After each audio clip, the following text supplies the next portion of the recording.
So Democrats pretend they're really gleeful right now over this sham trial. They're enjoying it, and they love it that we're all seeing courtroom sketches at night, kind of like the John Gotti trial I grew up on in the 1980s, right? The same kind of, the courtroom sketches. It's never good if you got a courtroom sketch artist drawing your picture.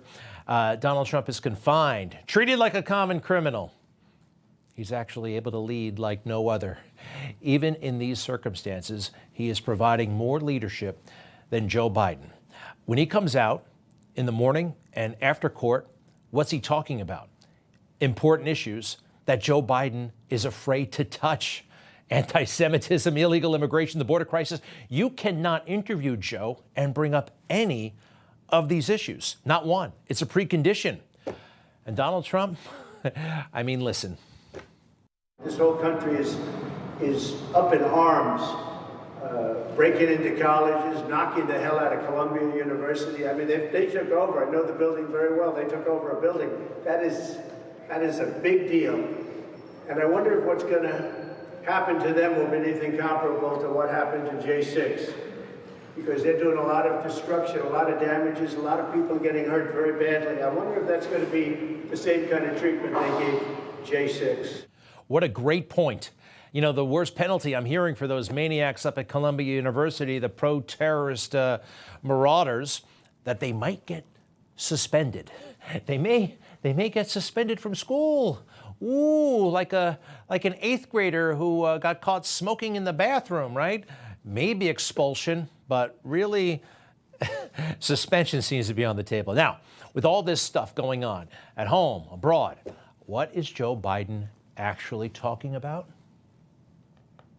I got put in that 10 most eligible bachelor's list. Because you were a United States Senator, you were a catch. And so, and a lot of lovely women, but women would send very salacious pictures, and I just give them to the Secret Service. I thought somebody would think I was, and I just gave up. Something about him talking about salacious pictures and just sounds very creepy, and it is. And, you know, Howard, I don't think he had the option to ask him anything challenging. And, I mean, what has Joe Biden elected to talk about? Himself during all this time, during all of what's going on. Stuff about himself. How many times have we heard these stories? Some of the stories are totally fake, by the way, like how he met Joe Biden and the rest, saving all those people. So here we are. So they think they have Donald Trump where they want him. In court, basically incarcerated for a good chunk of the day. He's not free to go. That's akin to being under arrest. And they think that can stop him? Can't stop him. Hasn't stopped other great world leaders. Did you know that Winston Churchill was actually held in custody?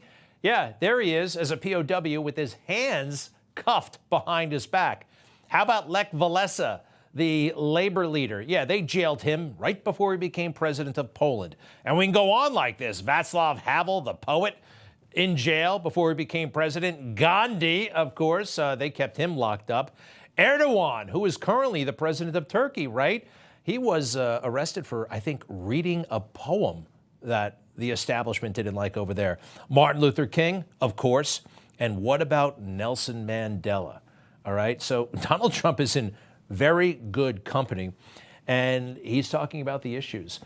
I haven't thought about Time magazine in a long time, but they're still out there, and they published this huge profile if he wins. It's not really so much a profile as it is an agenda, what his agenda would be if he gets elected. And they're kind of realizing that it's probably going to happen.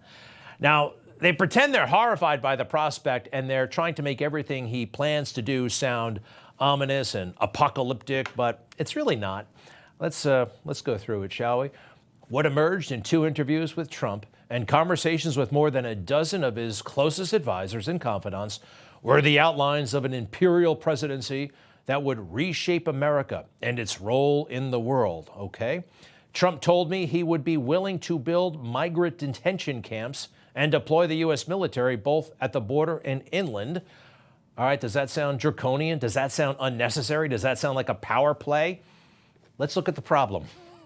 No, it sounds like maybe just what the doctor ordered. doesn't it? And they're trying to make him sound like a radical, like this is dangerous stuff. This right here, this is the dangerous stuff. A couple more items, please. He would, at his personal discretion, withhold funds appropriated by Congress, according to top advisors. Now, something about this, it's called impounding. It's actually a thing in the government that has been done before. Nixon did it, Ford did it, I think Carter did it. There's a way to do this constitutionally. This is actually legal. All the stuff he's talking about is legal, and I think they don't understand that, or if they do, it just drives them crazy, because he's not this crazy person they want to make him out to be. He would be willing to fire a U.S. attorney who doesn't carry out his order to prosecute someone, breaking with a tradition of independent law enforcement that dates from America's founding. It's interesting that they called it a tradition. It's not in the Constitution. Donald Trump, the president, if he becomes president, he is the #1 law enforcement official in America. And actually, he has every right to do that. The thing with Joe Biden is he pretends that the Justice Department is independent of him and he's calling all the shots. And by the way, the Department of Justice isn't even mentioned in the Constitution. There are constitutional, legal, and logical ways to do this if he so chooses. And it would get rid of the artifice, right? Because we know what's happening to Donald Trump at the behest of Joe Biden. They deny it, but it's very, very clear. I've proved it before. Maybe we'll get to that later. All right, so take a look. We have situations in America, and it looks bad, right? Campuses under attack all over the place. But actually, sorry, one of these is a campus, and one of these is the Capitol. Which one? Guess. Well, you can tell. But January 6th, 2021, that's 3.5 years ago, right? This stuff is happening today, and Joe Biden doesn't really care. But he kept telling us that January 6th, oh yeah, and Charlottesville are the worst things that ever happened to America. History is watching, just like history watched 3 years ago on January 6th.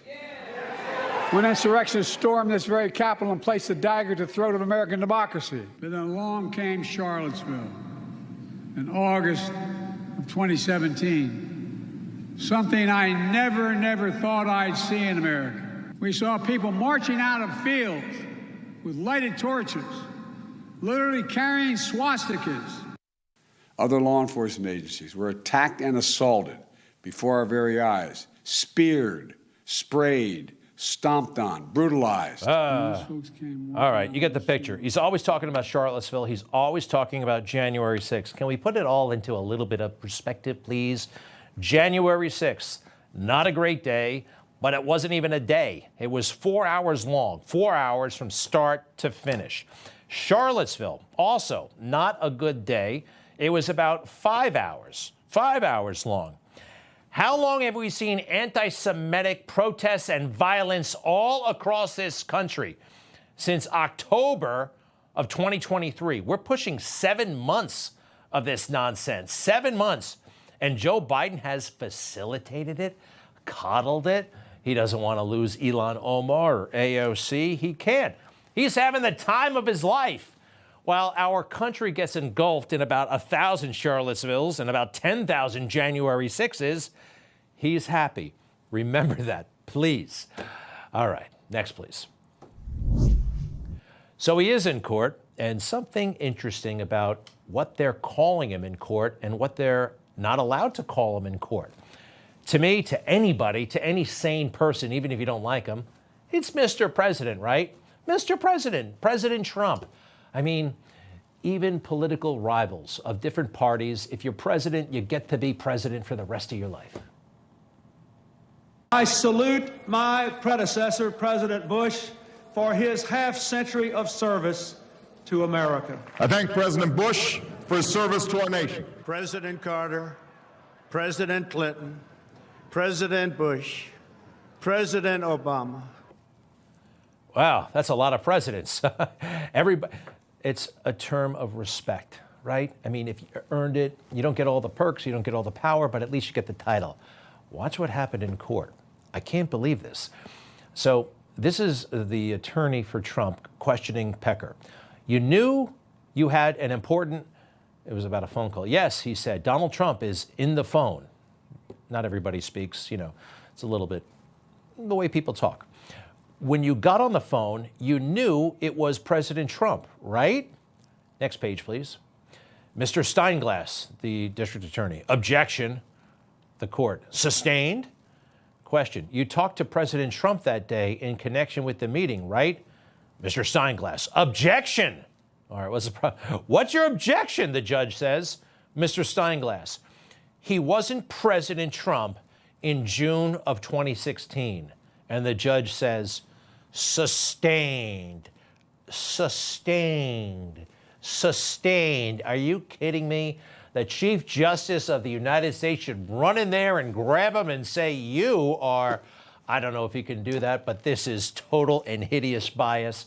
He wasn't president in 2016. He wasn't president in 2005. On the official website of the White House, which is a government internet page, we own that, folks. It's all about Joe Biden's life. And guess what? Every step of Joe Biden's life, he's a president, okay? He was president. He was elected at 29, President Biden. As a senator from Delaware, president graduated from the University of Delaware. You get it, right? And that's a government website. The government is supposed to recognize the presidency of Donald Trump. I'm sorry, but he's a jerk. I mean, the prosecutor Steinglass, this is the guy who doesn't think that President Trump, all right, it's one thing if he doesn't call him President Trump, but he's saying nobody in the court, President Trump's own lawyers can't refer to President Trump as President Trump. That is beyond a stretch. That is corruption, basically. That's horrible. And the judge is worse. The judge, you heard what he said. He wants to throw Donald Trump in jail, fined him $9,000 for the stuff he was posting on Truth Social. Criminal contempt is punishable by a fine not exceeding $1,000, by jail not exceeding 30 days. Let's see, what else? While $1,000 may suffice in most instances, it unfortunately will not achieve the desired result in those instances where the commenter can easily afford such a fine. He's talking about Trump. Because this court is not cloaked with such discretion. Does this guy actually speak this way? It must therefore consider whether in some instances jail may be a necessary punishment. Oh boy, judge, get over yourself. So they are thinking about throwing President Trump in jail because he's defending himself from an onslaught of attacks from, well, everybody. Everybody, especially the upcoming witnesses like Michael Cohen. Michael Cohen rips on Trump all the time. He promised he wouldn't. He actually promised he wouldn't. But this is from last week, like on, let me see, that must have been Wednesday. That was Wednesday. You want to see Michael Cohen on Friday? Take a look. What happens is there's like all of this sort of mental excitement because he's such a despicable human being, a racist, sexist, misogynist, xenophobe, homophobe, Islamophobe, anti-Semite, that I want to see him in an orange jumpsuit. No. If that's where he ultimately ends up, okay. This guy, he's the star witness right there, screaming into a TikTok video. He's 60 years old or something like that. Great. All right. They think they have Trump exactly where they want him. This is not going to work out. You've seen the poll numbers. This case is a joke. They know it's a joke. What's going to happen? I guess they just want to embarrass Trump, try to embarrass him. This is the historian Douglas Brinkley. I used to think that, well, 20 years ago, I once read a book by him. He seemed to kind of know his stuff.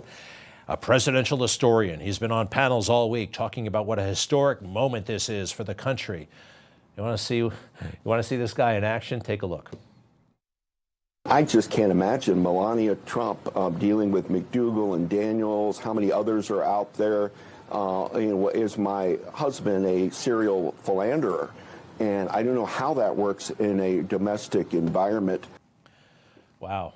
All that history, putting it to good use. There, Doug?